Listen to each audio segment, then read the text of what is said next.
mamas, this video is for you. So here are 3 tips to maintaining your sanity during quarantine. And I'm reading because I didn't memorize it.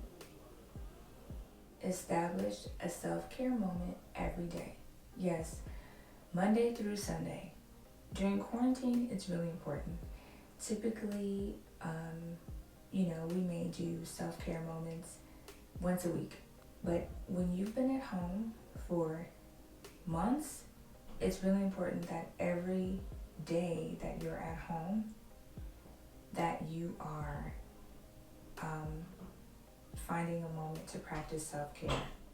Now, it can be something big or it can be something small, but make sure that you do something every day to make yourself feel better. Self-care moments for me are moments that bring me back to who I really am. When you've been in the house for days and days, it's really important to kind of slip away and just kind of exist.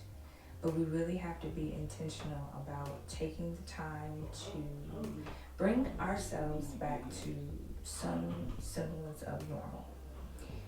And we've been in the house for a long time. And you'll hear background noise because everybody's at home. My husband's having conference calls downstairs, and he's,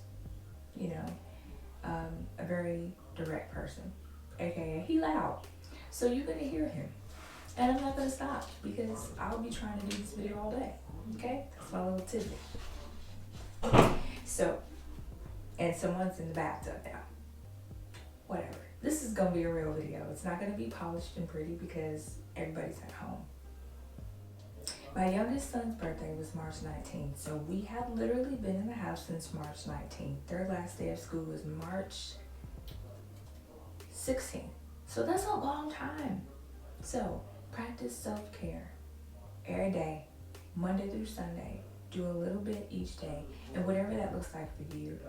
I'm not going to give you a list of things to do because everybody has a different idea of what self-care means. Do something that brings you back to who you are.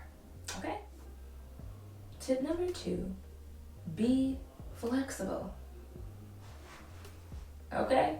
I love to stick to a schedule. I'm a stay-at-home mom, so schedules really help me. But what I've noticed right now is it's really hard to stick to the same schedule every day because I get bored. I'm like, okay, I know we have to do things at this time. Now, if it's for educational purposes, yes, stick to a schedule.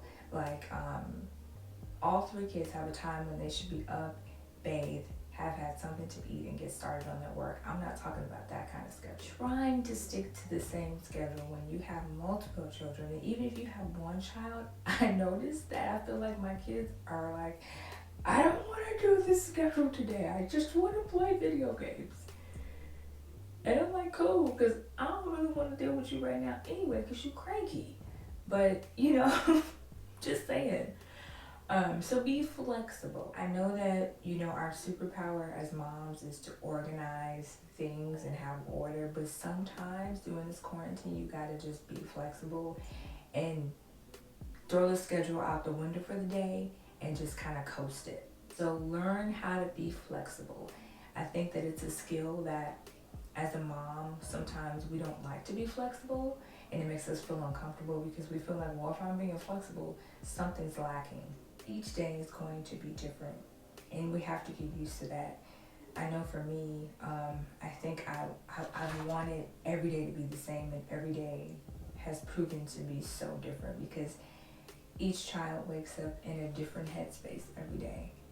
I even wake up in a different headspace every day. So on those days when I know somebody is really having a heavy day, I kind of have to ease back a little bit and change up the schedule for the day. Lastly, communicate. As a mom, if I could, I would do everything and never ask anybody to help because I think as a mom, I'm just like, I'll do it myself. Nope, that's okay. I'll just do it myself.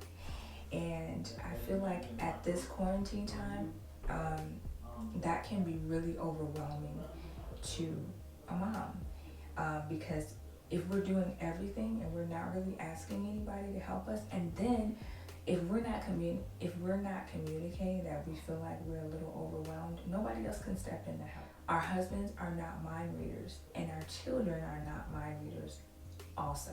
So communicate. Child of mine, please take this laundry basket downstairs. Please start your own clothes today. Please wash the dishes. Please help me carry this box downstairs because I'm reorganizing my room for the 5th time this week, but I need your help. You know, communication is really important. So communicate effectively so that everyone can be able to help you when you need it. Don't moan and groan and be mad at everybody because they're not helping you if you haven't asked for help. So communicate effectively, communicate directly, and ask people to help you. Talk to you guys soon. We will get through this. This is temporary. All right, I love you all. Bye.